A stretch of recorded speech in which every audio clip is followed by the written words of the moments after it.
Jail میں دیے گئے مختلف شعراء کا سب سے پہلے دیکھیں گے میر تقی میر خدائے سخن۔ میر کا نام محمد تقی تھا اور تخلص میر۔ میر تقی میر 1135 ہجری مطابق 1722 میں اکبر آباد آگرہ میں پیدا ہوئے۔ میر کا انتقال 20 ستمبر 1810 عیسوی میں لکھنؤ میں ہوا اور وہیں مدفون ہو گئے۔ میر کے والد کا نام محمد علی تھا جنہیں لوگ علی متقی کہہ کر پکارتے تھے، جن کا انتقال اس وقت ہوا تھا جب میر صرف 11 سال کے تھے۔ میر کے 2 بھائی تھے۔ میر کے منہ بولے چچا امان اللہ تھے جنہیں علی متقی نے میر کو 7 برس کی عمر میں تربیت کے لیے سپرد کیا گیا تھا۔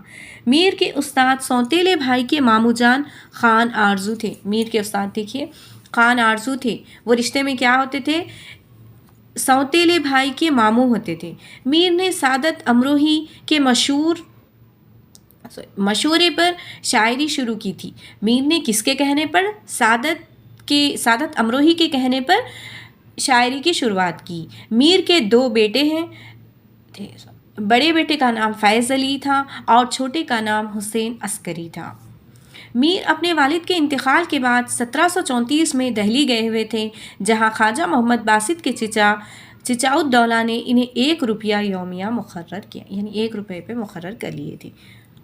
میر کو فورٹ ولیم کالج بلایا گیا تھا، لیکن عمر اور صحت کی وجہ سے انہوں نے انکار کر دیا۔ میر آصف الدولہ کی دعوت پر 1781 میں لکھنؤ گئے تھے۔ حاتم کے شاگرد بقا سے میر کی ادبی چشمک رہی ہے اور دونوں نے ایک دوسرے کی ہجوئی کہی ہے۔ میر کی ہجویہ مثنوی عضد نامہ اسی زمانے کی تخلیق ہے۔ عضد نامہ کا ایک جواب حاتم کے شاگرد محمد امان نثار نے دیا تھا۔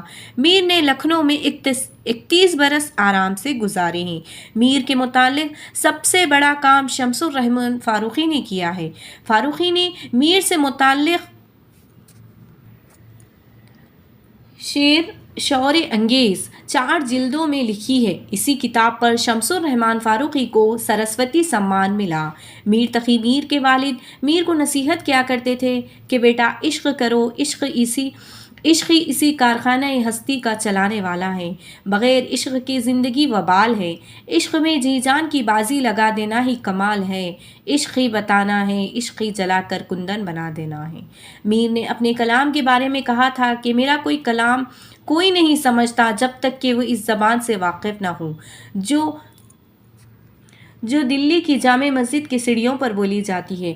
میر تقی میر کو کن القاب اور خطابات سے نوازا گیا؟ دیکھیں، خدائے سخن، سرتاج شعراء اردو، ریختہ گویاں، ہند کا استاد اعظم، شاعر بے دماغ، فتنہ روزگار۔ میر کے متعلق مختلف شاعروں کے خیالات سنیے شعراء کے۔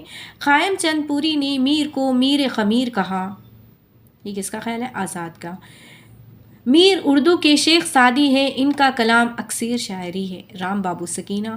میر کی شاعری دلی اور دل کا مرثیہ بن گئی ہے۔ خواجہ احمد فاروقی۔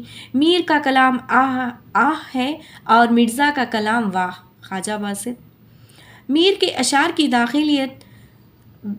داخلی چوٹ ہے، فراق کا ہے۔ میر کے غم میں زخم ہی مرہم بن جاتے ہیں، فراق۔ ہندوستان میں میرا اپنے وقت کے سب سے بڑے ہندوستانی، سب سے بڑے انسان اور سب سے بڑے شاعر تھے، فراق۔ آپ بے بہرا ہیں جو متقد میر نہیں، غالب۔